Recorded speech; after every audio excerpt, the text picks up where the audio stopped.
Егер мамаларыңыз сүттен емес қаннан блинчик жасап берсе, жейтін бе едіңіздер? Бей деп жатырсыздар ма? Бізде ондай блинчик жоқ шығар, бірақ Латвиядағы латыштарда бұл бұрыннан келе жатқан ұлттық тамақ болып саналады. Сәлем, сіздермен Диана Кю. Дәл қазір бірдеңе жеп отырған болсаңыздар, 10 минутқа тоқтата тұрыңыздар. Өйткені бүкіл әлемдегі ең жиіркенішті, таң қалдыратын тамақтар жайлы айтатын боламын. Жібек құрттары.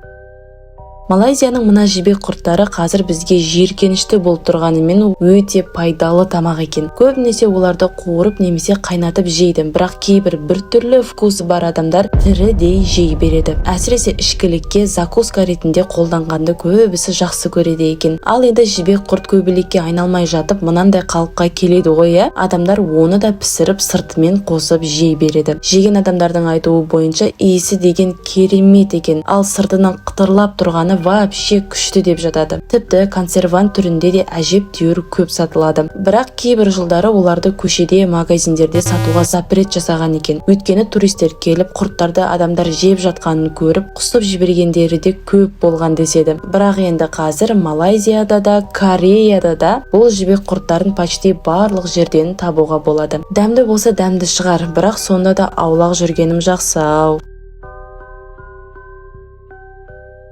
Құмырсқаның жұмыртқалары. Лаос атты құмырсқаның жұмыртқаларынан жасайтын сорпа. Бұл әлемдегі ең біртүрлі сорпалардың бірі екен. Дәмі кислый болып тұрсын деп бірнеше құмырсқалардың өзін қосып жібереді. Жеп көргендердің айтуы бойынша кішкене әші креветкейдің дәміне ұқсайды екен. Мен креветкейді қатты жақсы көрем ғой, бірақ сонда да мына сорпаның дәмін көрмейтін едім. Билейтін кальмар. Бір рет болсын адамдар жыбырлап жатқан кальмар немесе осьминогты жеп жатқанын интернеттен көрген шығарсыздар,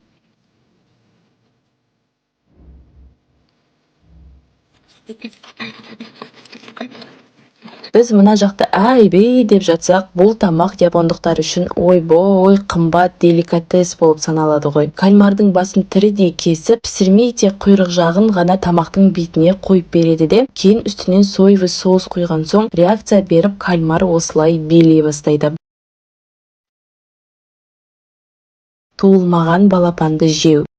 Филиппиндегі бұл тамақтың аты балют. Оны утканың жұмыртқасынан жасайды. Жұмыртқаны ішіндегі балапанмен бірге қайнатып жібереді. Именно еркектер үшін күш сыйлайтын тамақ деп есептелінген екен. Бірінші піскен жұмыртқаның сыртын тек жартысын ғана тазалап, сұйық болып тұрған бульонын ішіп алады. Әлі туылып үлгермеген бейшара утканың жүнін тазалап жейді екен. Шыны керек, менің түрім осындай болып кетті.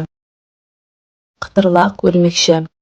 Тарантул. Камбоджа еліндегі адамдар тарантул атты қап-қара үлкен өрмекшілерді чикен сияқты қуырып алып, қытырлатып тұрып жегенді жақсы көреді. Бізде көшеде пирожки, самса сатып тұрса, оларда осы өрмекшілерді сатып тұрады. Жеген адамдардың айтуы бойынша дәмі крабтың дәміне ұқсайды екен. Араларыңызда кім краб жеп көрген?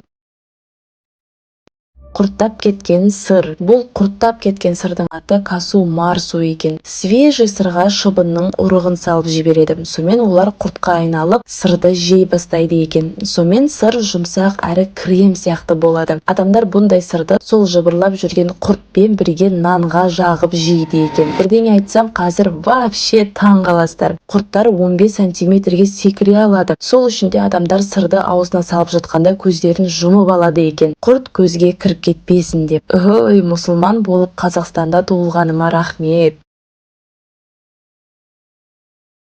100 жылдық жұмыртқа.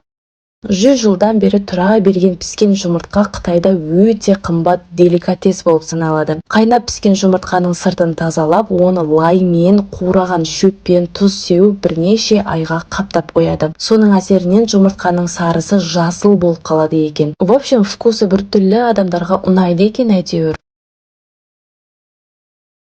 Жарқанаттан сорпа.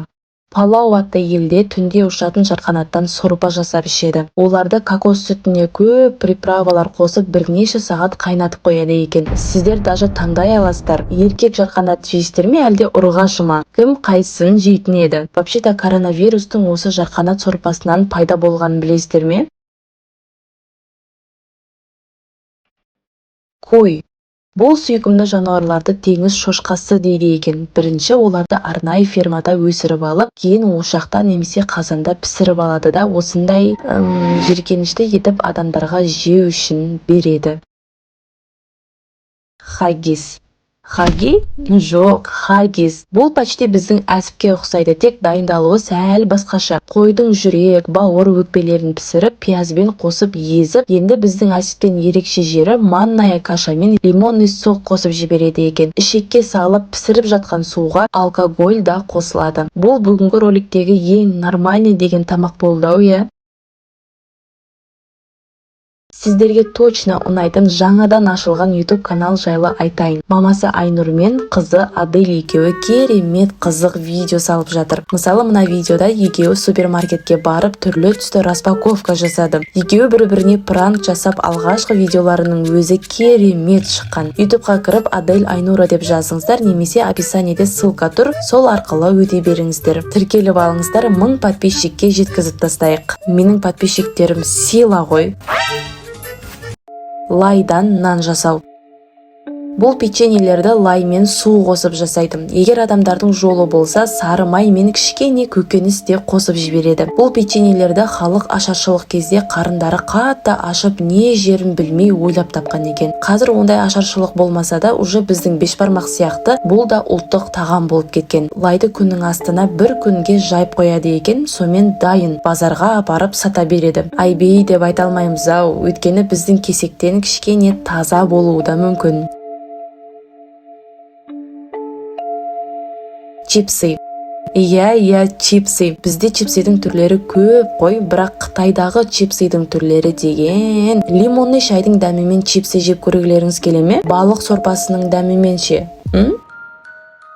Мышық. Статистика бойынша жылына 4 миллионнан көп мышықты адамдар жейді екен. Қытайлықтардың ойы бойынша именно қыстың суық күндерінде мышық жеу адамдарға күш сыйлайды екен. Қытайға барғанда байлаңыздар, қаншама ресторандар қоянның еті деп мышықты пісіріп береді. Аюдың қолы. Иә, мына кеседе тұрған дәу аюдың алақаны. Қытайлықтардың ойы бойынша аюдың қолын жеген адам күшті болып кетеді екен. Бағасы еще бір кесенің өзі 500 000 теңге. Күшті болу үшін тренировка жасау керек. Барып бейшара аюдың қолын жемей. Дұрыс па? Қырық аяқ пен кесіртке. Қырық аяқтардың әшейін фотосына қарай алмай жүрсем, Қытайда оларды рахаттанып жеп жүр ғой.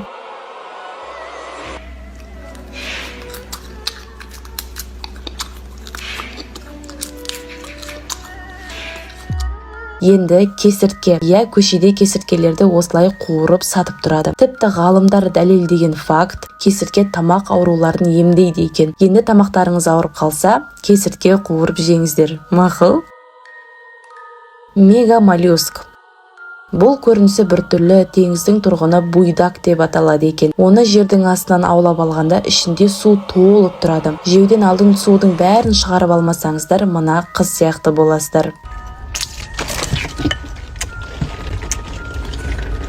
Роликте көрсеткен қайсы тамақты өміріңізде бір рет жеп көрер едіңіздер? Әлде еш қайсысына жоламайсыздар ма? Видеоға лайк басып, коммент жазып, каналға тіркелуді де ұмытпаңыздар. Ал сіздермен болған Диана Q. Келесі роликте кездескенше.